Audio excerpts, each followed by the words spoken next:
আজ আপনাদের সঙ্গে রেস্টুরেন্ট স্টাইলের ক্রিস্পি চিকেন ফিঙ্গার শেয়ার করছি। চলুন তাহলে শুরু করা যাক।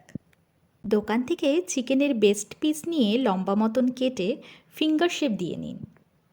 এরপর বাটিতে ফিঙ্গারগুলো নিয়ে তার মধ্যে জল, লবণ ও ভিনিগার মিশিয়ে 10 থেকে 15 মিনিট রেখে দিন। 10 থেকে 15 মিনিট পর চিকেন ফিঙ্গারগুলো নিয়ে 2-3 বার ভালো করে ধুয়ে নিন। তাহলে চিকেনের থেকে আষ্টে গন্ধটা চলে যাবে।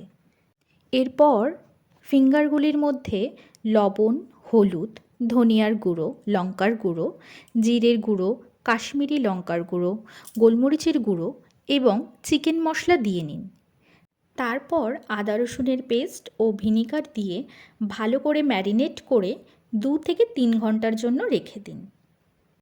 এরপর একটি পাত্রে ময়দা, চালের গুঁড়ো, কর্নফ্লোর, স্বাদমতো লবণ, গোলমরিচের গুঁড়ো, লঙ্কার গুঁড়ো ও চাট মশলা দিয়ে ভালো মতন মিশিয়ে নিন। তারপর ম্যারিনেট করা চিকেনগুলোকে ময়দার মিশ্রণে ডিপ করে জলে ডুবিয়ে আবার সেই ময়দার মিশ্রণে চেপে চেপে মেখে নিন, যাতে ক্র্যাম্পসগুলো বেরিয়ে যায়। এইভাবে বাকিগুলো করে নিন। এরপর কড়াইতে সানফ্লাওয়ার অয়েল গরম করে লো টু মিডিয়াম আঁচে চিকেন স্ট্রিপগুলোকে ছেড়ে দিয়ে ভেজে নিন।